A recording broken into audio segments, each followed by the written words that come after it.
Kazi za msingi zinazoagizwa sasa hivi ni vifaa. Kwa asilimia kubwa vifaa kwenye jengo la abiria terminal vimeletwa, isipokuwa magari ya zimamoto, na tunaamini yako njiani. Baada ya miezi 6 hivi magari hayo yatakuwa yamefika. Hilo la kwanza. La pili, jambo ambalo ni muhimu tukalizingatia, TAA na TCA pamoja na TANROADS, sababu TCA ni regulator, TAA ndo anaendesha, TANROADS hapa ni mjenzi.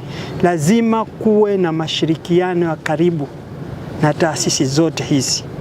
Kwa mfano, TMA, mtabiri wa hali ya hewa, ana vifaa vyake. Vifaa anavyovileta pale lazima viendane na vifaa vya utabiri wa hali ya hewa vya nchi nzima. Kwa vile kabla mkandarasi hajanunua vifaa hivyo, tumconsult mtu wa TMA na tuhakikishe vifaa vinavyokuja vinaendana na specification au viwango alivyovitoa mtu wa TMA, mtu wa utabiri wa hali ya hewa. Immigration nao na miundombinu mingi ya kisasa ambayo wanaweka katika kuangalia watu wanaoingia na wanaotoka. Lazima vifaa anavyotumia yeye viendane na vifaa vyetu. Kwa vile kabla mkandarasi hajanunua vifaa vyote, lazima consult watu wa uhamiaji kujua vinakuja vifaa ambao vinaendana na kazi yao na ambao vinaingiliana na vifaa mifumo mingine ya uhamiaji hapa nchini. Ni muhimu mifumo yote hii kuingiliana. Hatutaki hapa tunakuwa na mfumo huu Dar es Salaam, tunakuwa na mfumo huu Zanzibar. Mifumo yote ya Tanzania nzima lazima ingiliane.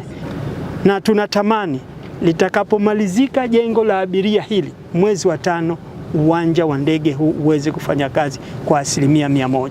Sisi TANROADS tunaahidi kwamba mashirikiano ambayo tulikuwa nayo tutaendelea nayo kuhakikisha kwamba yale yote ya muhimu ambayo yanapaswa kutekelezwa katika kipindi hiki tunayasimamia kwa ukaribu, ili kuhakikisha kwamba malengo ya kukamilisha mradi huu mapema yanafikiwa.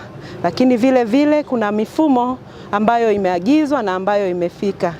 Tunaendelea kumsimamia mkandarasi kwa ukaribu, ikiwemo ufungaji wa lift kama tulivyoeleza katika taarifa yetu, tumeshazikamilisha.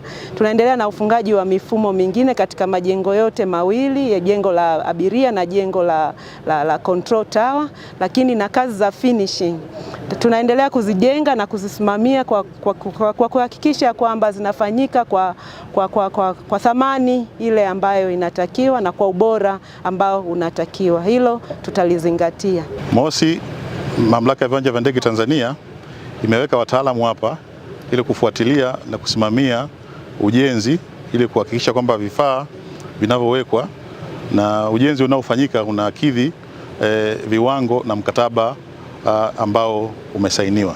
Tunaye mhandisi wa ujenzi, civil engineer, tunayo electrical engineer, tunaye vile vile ICT engineer, vile vile tunaye mechanical engineer, ambao wote wanahakikisha ujenzi unafanyika katika viwango ambavyo vinatakiwa, na wote wako hapa full time kushirikiana na TANROADS na consultant kusimamia ujenzi.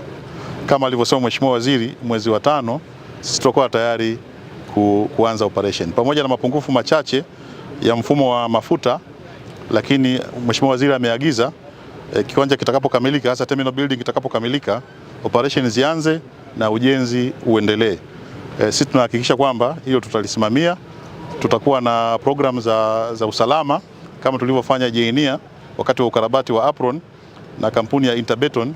Operations zinaendelea na ukarabati vile vile unaendelea.